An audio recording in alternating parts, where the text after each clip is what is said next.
Just about 5 car lengths separate first and second, but Cheever coming up on some slower traffic. It all depends where he catches that traffic as to whether or not it will be a factor. Well, he's on the outside here, so that's not going to slow him much, but he's in the green. Buhl gets him! Wow. Buhl takes the lead. Again, if they get offline just a little bit, they catch the marbles.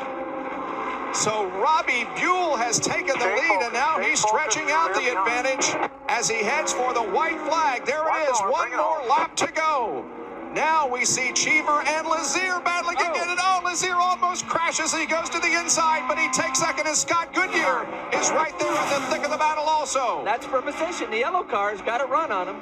How about Robbie Buhl? Oh, man, what an afternoon. We may not be able to talk to him because we have run over our allotted time, but what a day for Robbie Buhl, who wins the Delphi Indy 200 at Walt Disney World. It's Lazier, Cheever, and Goodyear finishing second, third, and fourth. Man, what a race. They raced right to the finish line. I've got to give you that. Here he is coming down for the white flag. One more mile to go for Buddy Lazier, and he may have his third win. His wife, Kara's watching off of corner number 2. They come so close to that outside wall, coming off corner number 2, through the dog leg, into turns number 3 and 4. And for the third time in his Indy Racing Northern Light career, Buddy Lazier wins, this time at Phoenix International Raceway. Nice job, brother. Beautiful job. Beautiful job.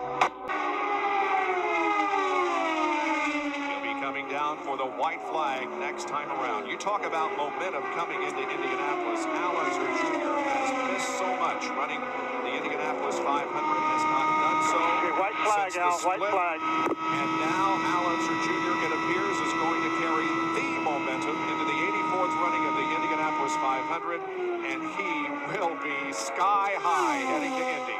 Well, we know what Indianapolis means to the Unser family, and this is going to be fun to go to Indy this way. He said after winning one of his 2 Indy 500s that Indianapolis is life to me. Unser Jr. in his third start in the Indy Racing Northern Light Series wins the Las Vegas Indy 300.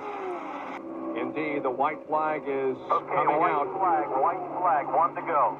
One more lap to go for Juan Montoya. Well, he's got a fast race car, but he's handled every situation thrown at him for 500 miles, Bob. Especially the start of the race, which was a little dodgy. He didn't come out on top on that one, but he wasn't that eager to take the lead. Got a little squeeze there. He kind of stayed in fourth place, came back to the front, and then hardly relinquished that lead. Again, a rookie has not won the Indianapolis 500 since 1966 when Graham Hill drove to victory. It looks like that Juan Montoya is going to do it here this afternoon. To the winner of the Indianapolis 500. Indeed, 24-year-old Juan Montoya wins the 84th running of the Indianapolis 500. Boy, great. Just an incredible performance. Scott Sharp has the advantage as they come down for the white flag. One to go, a mile and a half left at Texas. McGee heads for the high side. Oh, we're so close going into turn 1. He got a little run going in, but that low side is... We're on the last lap of the race. The last lap of the race, a half a lap to go. McGee and Scott Sharp battle for the lead at the win at Texas. They come to the fourth corner side by side. Scott Sharp drives, gets the advantage, and comes down and wins it. Wow! Scott Sharp has become the winningest driver in Indy Racing Northern Light Series history. His 5th career win, breaking the tie with himself, Ari Lyondike, and Kenny Breck. R.A. once again comes up on slower traffic in the form of Unser Jr., who's back in 6th position. But again, where he passes is very critical to how much separation he can put between himself and the car behind him. And look at Beechler. They go 3 wide into the corner. Whoa! And Beechler and Unser touch wheels, and Beechler is hard into the wall, and Unser Jr. also bangs the wall. Cheever's got to run right through this mess.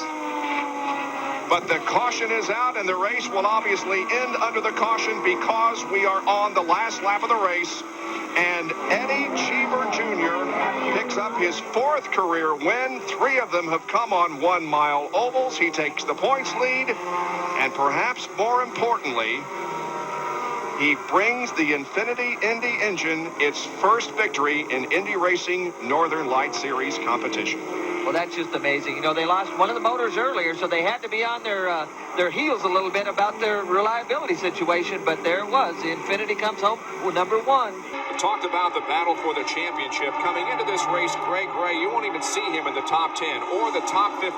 He came into this race 18th in the point standing, so it's pretty much a situation where he is not going to be able to defend his Indy Racing Northern Light Series championship, but to put a win in the books here will certainly give this team some momentum heading into the final 2 races of the year.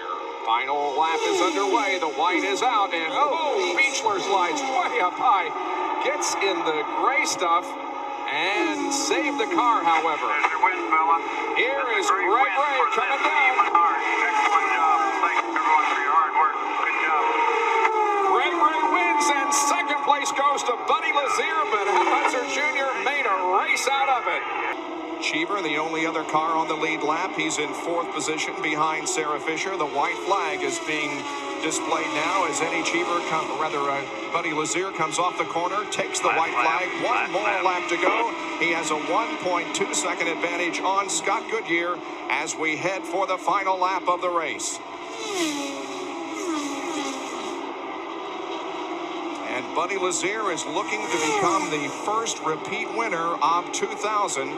He has led this afternoon 3 different times for 49 laps. Good job, buddy. Good job. Buddy Lazier wins at Kentucky. Unbelievable as they come down for the white flag. One more lap to go. It could be as close a finish as Scott Sharp and McGee in the first race here in June. Oh, look at this. Look at Boat. Boat's going to help Cheever win this race. Goodyear pulls ahead slightly at the end of the backstretch. Goodyear has the lead as they head for the 4th corner, coming down for the checkered flag. Who will win it in Texas? It's Scott Goodyear. What a great finish. There is a new name on the Sterling Silver Northern Light Cup. It says Buddy Lazier. Congratulations. Well, thank you.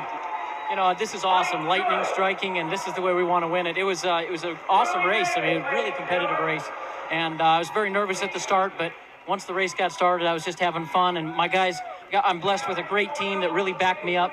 My Delta Faucet, Coors Light, Tybo, Delara, Oldsmobile, and Firestone has been running all year very hard, and these guys have been backing me up. It's a great team, and I'm really happy to bring it home for them. Buddy, back a couple of years ago in '96, you broke your back. You came back to win the Indy 500. But let me ask you this question. Does this championship validate your career as a driver? Well, this is a huge championship. It's the Northern Light Cup is over $1 million, but it's worth so much more than that. I mean, it's a very valuable, to be IndyCar champion. It's huge. Congratulations. Bob? Buddy Lazier.